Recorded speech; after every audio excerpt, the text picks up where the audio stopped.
A reflexive film, such as Distant Journey, also needs a reflexive film theory. Sure, we could endlessly describe and interpret moments in which the film breaks from its fictional plot and reveals the broader context of war and the Holocaust. But what if we tried to extend the reflexive movement of the film, utilize it for our own videographic work?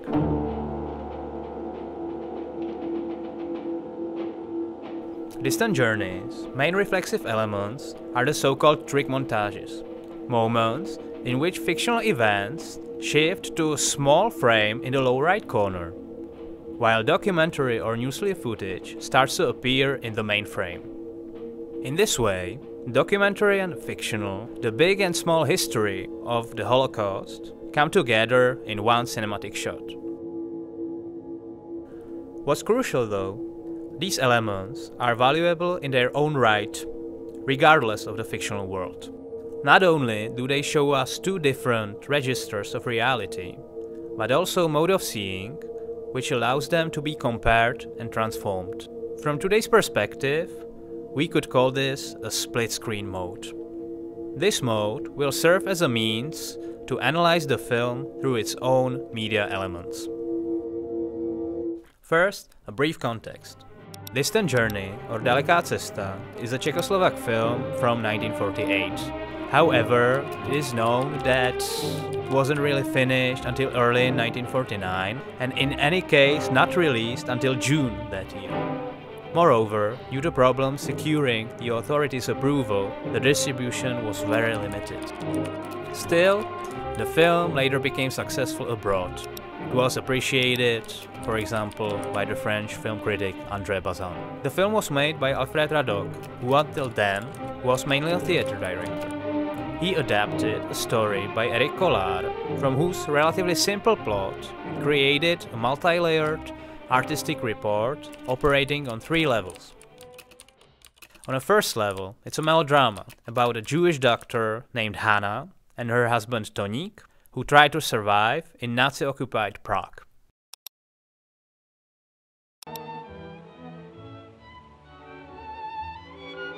Musím se naparádit, když jdu do divadla. Ty máš ráda hezké věci, že? Mám. On the second level, which we may call expressionist, it's a depiction of distorted, claustrophobic reality of the Terezín ghetto and its constantly haunting specters.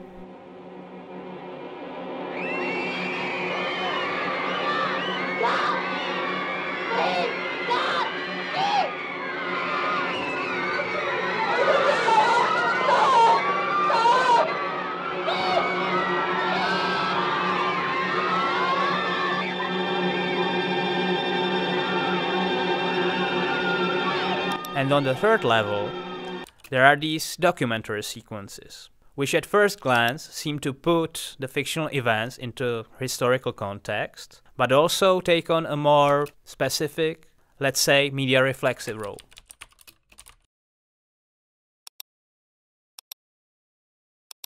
All the 3 levels communicate with each other, yet the third one is somewhat external compared to the others.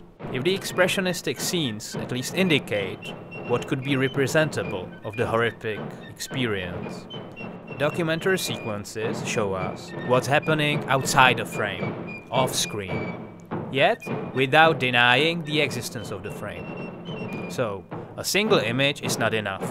That's why picture-in-picture, or in our term split screen, comes around.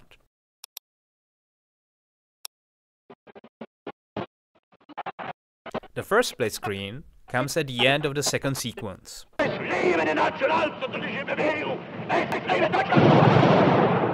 It closes a series of scenes from Leni Riefenstahl's Nazi propaganda Triumph of the Will, into which Radok inserts shots of wartime destruction and concentration camps.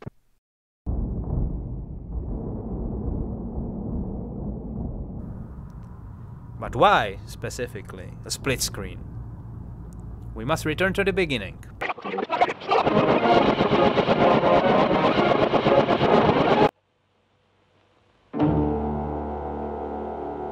Although this sequence transcends the fictional plot, it implicitly returns to it. We see that the marching of Nazi soldiers responds to the silhouettes of Jews heading for deportation. Montage links the two movements together and gives them symbolic meaning. Later, we see military marches, speeches of Nazi leaders, hiling crowds, and so on, and so on, and so on. Pravda. Chceme, aby se o Německu mluvila vždy jen pravda.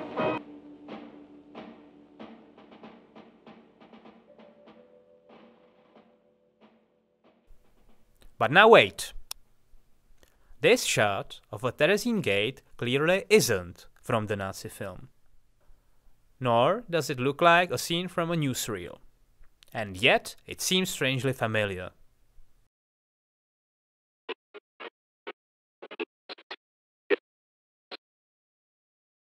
In fact, the scene was directed by Radok himself, and it comes directly from a later moment in a fictional plot. In this sequence, it predicts the outcomes of Nazism in macrohistorical and microhistorical form. We can see another inserted fictional shots later, for example, here,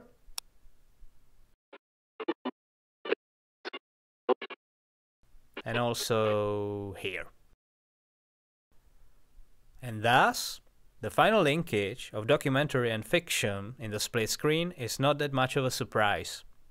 But what does this sequence mean from a perspective of film theory? Jamie Barron writes of a false archive effect. This effect arises when a film creates an impression that we are watching authentic archival footage, even though it's not.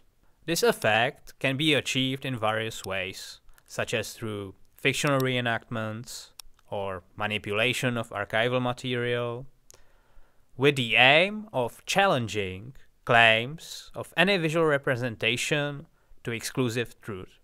Radok's work with embedded fictional shots evokes such an effect, yet a truly unique usage comes in the sequences where documentary and fictional moments appear together on one screen. Altogether, there are 7 split-screen sequences in the film. What binds these sequences together? It's not purely about the possibility of watching big and small history in one frame.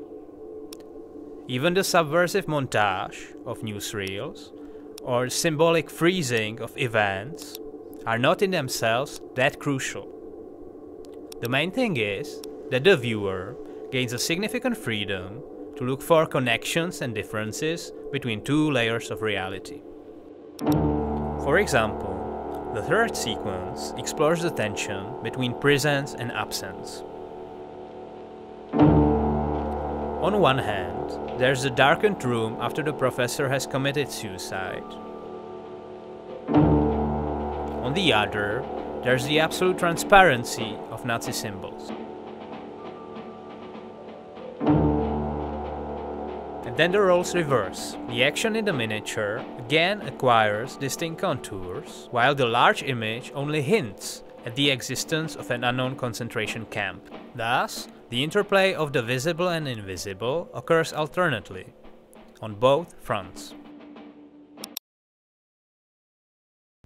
The sixth split screen demonstrates how one eloquent gesture can stretch across the entire trajectory of National Socialism. While stone swastikas and golden eagles highlight the mythical roots of Nazism, the faces of corpses in the concentration camps suggest where it will lead in the end. The suffering of the heroine in the miniature is therefore complemented by the perverse before and after.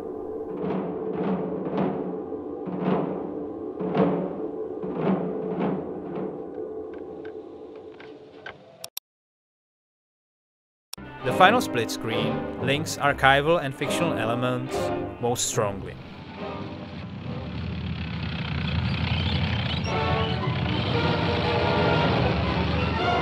Both the Doctor in White and the Soviets conquering Berlin herald the coming liberation of the Jews. As tanks and planes arrive and the prisoners seek rescue outside the camp walls, it becomes clear that archival footage and fictional presence will come together.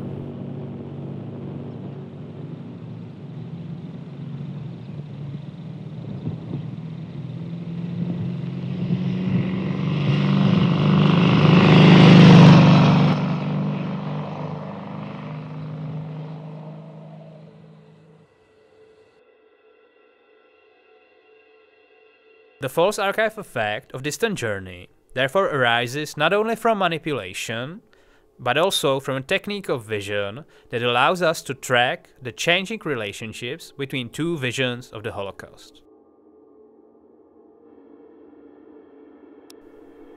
Reality is revealed to us not through documentary or fiction by themselves, but through their mutual entanglement. Rather than unraveling it, we should try to actualize the potentialities hidden within it.